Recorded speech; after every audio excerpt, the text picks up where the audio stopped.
Welcome to our Europe adventures at dito na nga nag-umpisa ang lahat. Ready? 1, 2, 3. Oh! OMG! No Where's this? way. Where is this You going? got them a ticket. Where? In London? You're kidding out Serious? there. Oh my god! London, UK. London, Ontario. UK, nakalagay eh. London, UK. Are you serious? Stop, stop, Stop looking!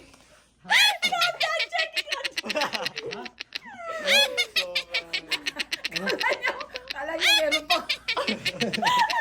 The tickets are not in January 18? Oh my gosh! Sino? Kami lang. It's from us. It's from the city. No, it's not. No, it's just It's from the city. It's your 50th It's from birthday, Ate. your anniversary gift, your Christmas gift. So, may pakit-manit pa rin kami. No, just the place. Dad! Where are you going on that? We're gonna park. Why? What do you? So, we're going to London.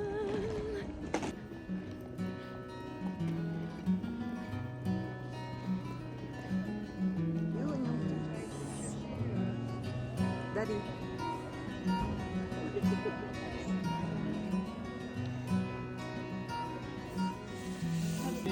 Filipino news there.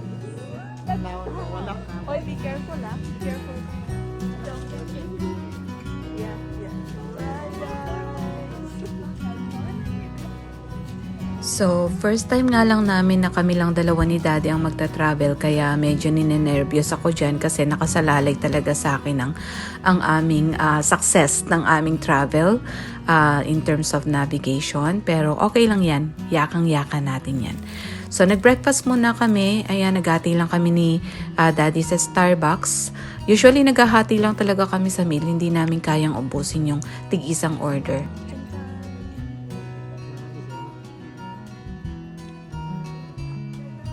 It feels surreal na papunta na talaga kami ng London. Pinapangarap ko lang talaga to dati. Tapos iniisip ko, hindi ko talaga in-expect na ngayon na agad-agad. I was thinking mga sa 50th birthday ko pa, pero ayan nga, naisipan ng anak ko na regaluhan kami. And very, very, very thankful talaga ako. So, thank you so much, anak, Teresa. And you know, guys, one thing na na-realize ko is, habang malakas pa tayo, dapat talaga, no, mag-travel na tayo ng mag-travel. Kasi, nung nandito kami sa London, there's a lot of walking, there's a lot of navigation na kapag medyo may edad ka na, mahirap na siya talagang gawin.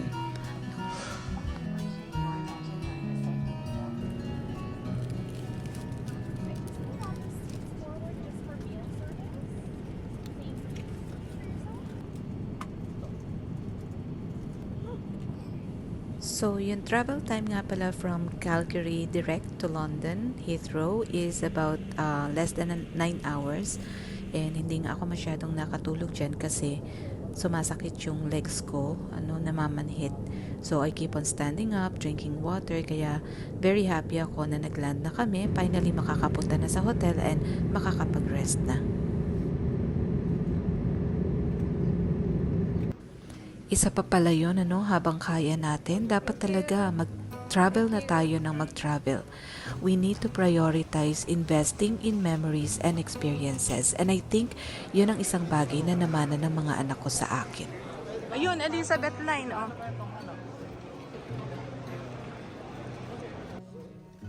So, isa pala sa maisasuggest ko if magta-travel kayo at least for a week dito sa London, mas cost-effective kung kukuha kayo ng oyster, especially if you are going to travel through public transportation at gusto nyong makatipid.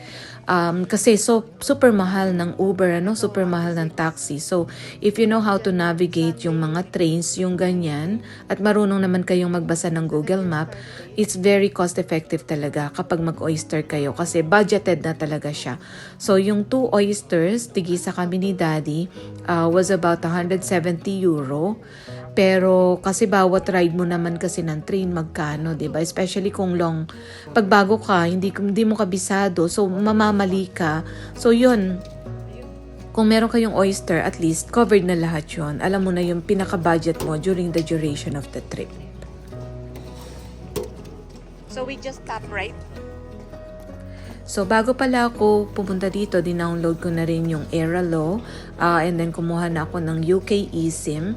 Make sure na ma-download nyo muna yan and then ma-activate nyo siya pag nag-land na kayo sa UK. Dapat kasi nakakonect siya sa internet, ano? So, you wanna make sure you do that before you travel. So, for navigation, ang ginamit lang namin talaga dyan ay Google Maps. And then, I choose the train option. Train na kami. Naliligaw lang. Good luck to us. Tada!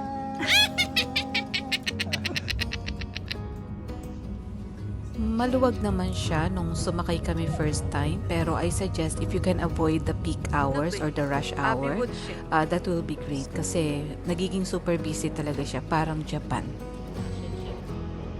Ang maganda dito, very well labeled naman yung mga stations nila. So, kung marunong ka na talagang mag-train sa Canada or sa Japan or sa North America, hindi ka na mahihirapang mag-navigate. Saka kung marunong ka namang magbasa ng directions sa Google Map. Ano? So, easy, cost-effective pa. Ayan, isa sa napansin ko, merong mga chargers ng phone sa bawat train para siguro pag nalobat yung mga passengers. Ang galing, no? So, dito pala kami nagstay sa Spark Hilton Hotel dito sa Romford.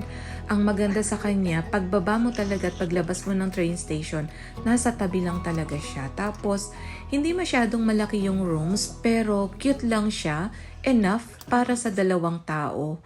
You know, for just a couple. Ang maganda dito, Hilton kasi siya. So, alam natin na talagang ang standard is maganda, 'di ba? Ba't alang ilaw? Ang mahirap kasi sa Central London, pag doon ka nagstay, super mahal. Tapos, parang ang gulo, alam mo yun, dito medyo relax ang vibe niya. Although it's about an hour away, pag sa train and sa public transpo. Pero okay lang kasi 2 minutes as in, nasa baba lang naman yung train station. And ang train station naman, ang train naman dito, 24 hours ang operation. So, very convenient siya talaga. Ayan. Tingnan nyo yung washroom niya. Ang cute, ano? So, dito kami nagstay during the duration of our trip. Umalis lang kami nung nagpunta kami ng Paris. Pero after that, bumalik uli kami dito. Kasi talagang super ganda ng location and even the hotel itself. So, right after naming mag-settle down sa hotel, we decided to go down and check out the area para maghanap ng makakainan. And as you can see, merong McDonald's dun lang sa baba, merong Wendy's, may Popeyes, accessible talaga siya sa lahat. First time din namin nakakita ng double-decker bus, kaya super excited talaga kami dyan. So, naghanap lang kami ng makakainan. We decided to eat at IV3 restaurant. It's quite expensive. We got the lamb, pero super delicious naman talaga. So, maaga na nga kaming nag-dinner para maaga makapagpahinga because tomorrow is going to be a big adventure day. Imi-meet namin ang friend ko. So, see you tomorrow!